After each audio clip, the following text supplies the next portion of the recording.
This is Jack White with another Monday morning message from your Capital District Growth Team.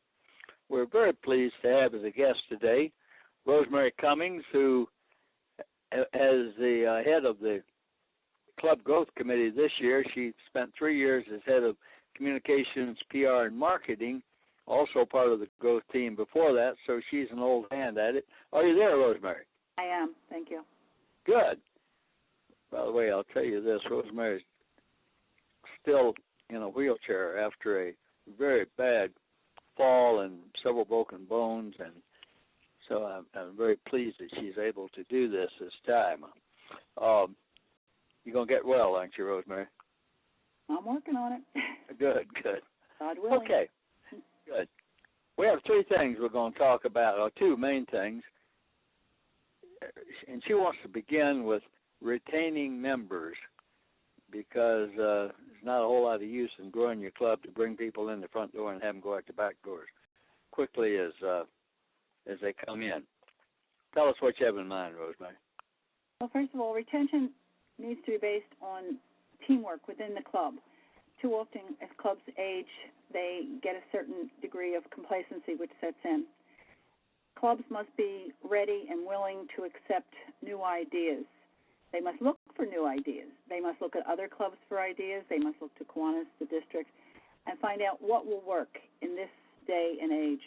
You know, not 10 years back, not 20 years back, but things that are new. And the next point is that we must make our clubs more fun, whether it's fun in doing the meetings, fun in doing the service, fun in working with our children, our fundraising. Kiwanis should be a fun-type service organization. So that, hopefully from that point of view, then we will start to attract members.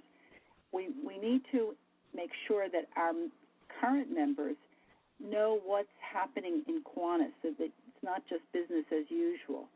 The box needs to be open so that everybody is open to new ideas and what's going to be happening.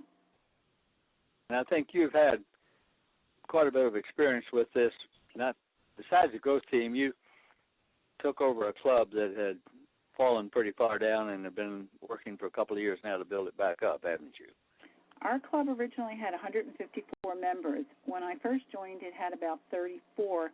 We got down to as low last year as 21 members, and we've had to be growing and growing. We lose a few, mostly through death, and then we have to gain a few, but it becomes difficult because in our particular demographics, it's a resort area, and people come and go.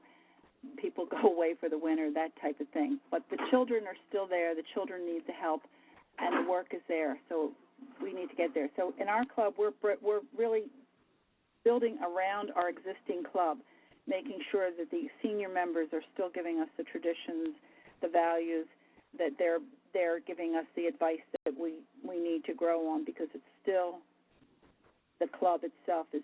That name is still there, that core. And that club is over 80 years old, but it does have to grow. And I do see that in many areas around the district where clubs are getting older and they do get complacent and the numbers start to drop off. And that's what we don't want to happen. There are ways to avoid that. Well, you had several things that you had outlined to me as some initiatives that could help a club grow, and the first of them had an initial I didn't know, ASK. Can you tell us what that stands for? That's Always Sell Kiwanis.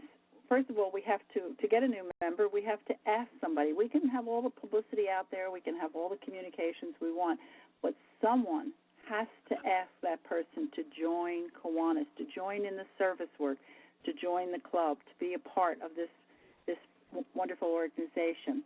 So that's the first thing that has to happen, and that's why we need to know what's happening in Kiwanis so we can adequately sell it to our members and our new members. We can't be shy about it. I was very shy about asking for a number of years, but now when I meet people, I bring up the fact that I am in Kiwanis. I am proud about it, and then I start to see if this person, in fact, is willing to do any kind of service work and that they would be a good member of our club and that there would be a good fit. And that's important. You need to find people who are going to be a good fit for your club. We know we need more hands in working our programs, the service leadership programs, which are probably my favorite. We have fundraising. We have administration. All of this requires hands. And the more hands we have, the less work.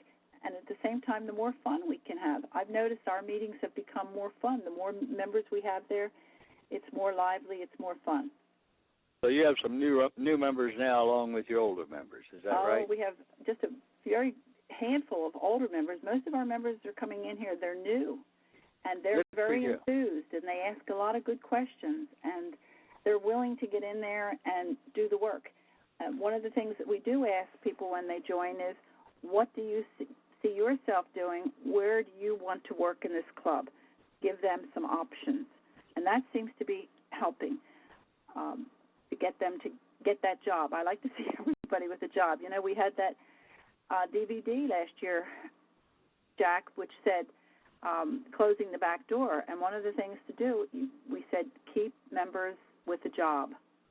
Everybody should have a job. Absolutely, when they first come in. Make sure right. they have something that they know the club depends on them for.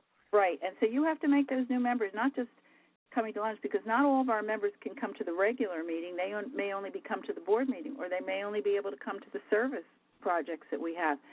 So you have to make them feel that they are a valuable part of that club. Well, what about your training? What do you do on that? Well, training is very important. One of the things that you get asked every month in your secretary's report is, do you have new member orientation? Have you been to training? Did your president get training? One of the things that we've taken to do is we've incorporated our objects, and we have little discussions in there about the objects of Kiwanis.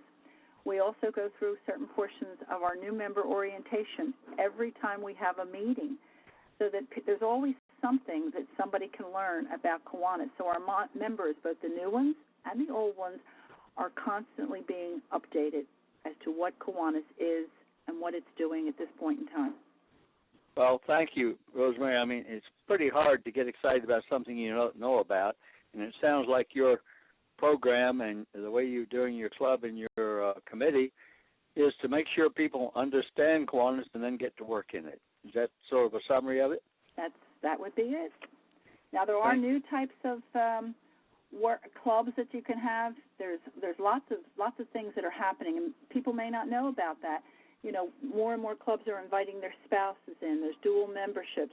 There's family memberships. There's associate memberships. There's 12 new membership categories. They're all out there waiting for us to grow them. And one of the things that we have found that, you know, as we have old members and new members, we can all learn from each other. And part of this grows into the team building aspect that we have to have. We're a Kiwanis team which needs to work together, to grow together, and we do this all in service for our children. Maybe we can continue this sometime, but this is the end of our time for this message.